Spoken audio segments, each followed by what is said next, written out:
Welcome to today's Explainer. We're stepping way back in time today to unpack a truly epic historical saga. So get ready, because we are diving into a story that is absolutely overflowing with legendary bravery, chilling betrayal, and, frankly, devastating bloodshed. We're looking at the Aalha epic, specifically the monumental clash between the kingdoms of Mahoba and Mandав.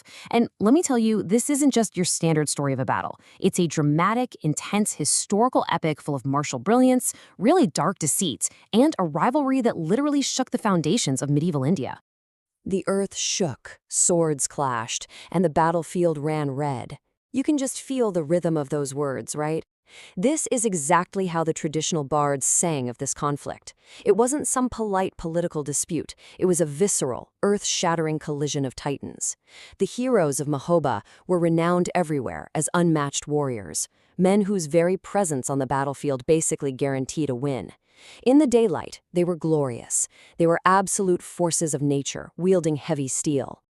Okay, let's dive into this. How exactly did Mahoba's greatest, most undefeatable heroes, men who could literally rout entire armies single-handedly in the blazing sun, ultimately fall to midnight shadows? To understand this really tragic reversal of fortune, we have to look past the battlefield entirely and step into the dark, whispering corridors of royal courts. Section 1. Seeds of Treachery, the Whisper of Mayhill. Well, every great war has a spark, right? And in this saga, that spark wasn't a drawn sword. Actually, it was a whispered lie. Let's trace the origins of this devastating conflict, where the true danger didn't come from an opposing army, but from a trusted insider. Enter Mahil. He's the architect of Mahoba's darkest hour. He was this deceitful instigator totally consumed by a deep, festering grudge. So, what does he do? He rides out to the gates of Mandau with one specific goal: to manipulate Prince Karya. And Mahil knew exactly what buttons to push. He reminded Karya of this humiliating defeat that he'd suffered at the hands of Mahoba's greatest warriors, Dashraj and Bakshtraj. Mahil's poisonous whispers essentially fanned the dying embers of Karya's shame into a roaring inferno of vengeance. Section 2. Karya's arrogant ultimatum, the demands sent to Mahoba. Driven by this newly stoked fury and, let's be honest, a massive ego, Prince Karya marches his vast army right up to the borders of Mahoba. But he doesn't attack immediately. Instead, he sends an ultimatum to King Parmal of Mahoba. And this was an ultimatum designed not to secure peace, but to guarantee an absolute pride-shattering war. Now, what's really interesting about these demands is that Karya didn't ask for land or gold. He demanded the legendary Nellaka necklace. He demanded the famous royal dancer, Laka Patar, and he demanded Mahoba's highly prized royal elephants. These were the absolute crown jewels of King Parmal's pride. Just three demands. But make no mistake, these demands were intentionally impossible. This wasn't a negotiation. By demanding the kingdom's three most treasured symbols of honor, Karya was basically slapping the face of Mahoba's leadership. He was daring them to fight. And Mahoba, naturally, refused flat out. Section 3. The Fierce Day Battle, the Clash of Titans. So, with the demands rejected, the talking stops. Boom. The war drums beat, the trumpet sounds, and the fierce day battle kicks off. And it is an explosive, terrifying clash of medieval superpowers.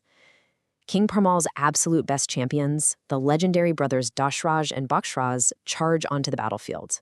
And they are spectacular.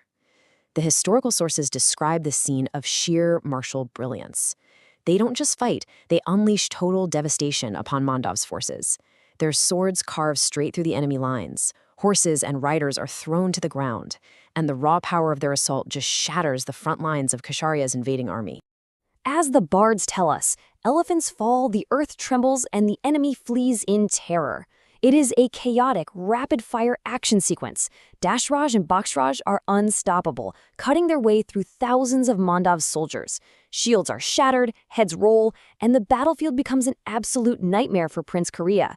His vast army is getting entirely dismantled in the daylight by the sheer courage and skill of Mahoba's heroes.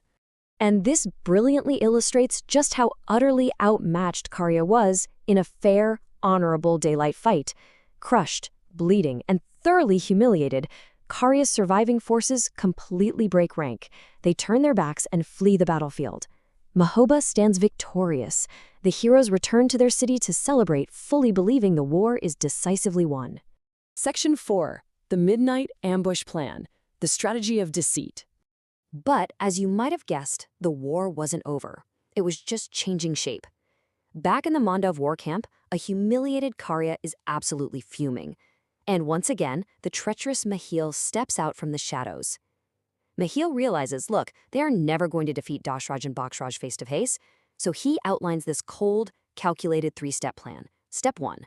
Completely retreat the Mandav army from the borders so Mahoba thinks the threat is totally gone. Step 2. Wait. Just let Mahoba celebrate their glorious victory, exhaust themselves with joy, and fall into a deep, unguarded sleep. And Step 3. Under the absolute pitch-black cover of midnight, strike ruthlessly. So, the crucial point is the chilling contrast here. Think about it. On one side, you have Mahoba's camp. Honorable heroes, totally exhausted from a fair fight, deep in celebratory sleep, and completely without their armor.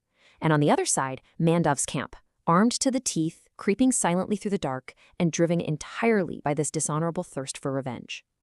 Section 5. The Fall of Heroes. Blood at Midnight.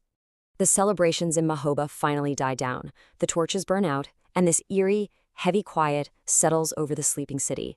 Then, out of the darkness, Korea's forces return, and this midnight raid plays out like a tragic, terrifying ticking clock.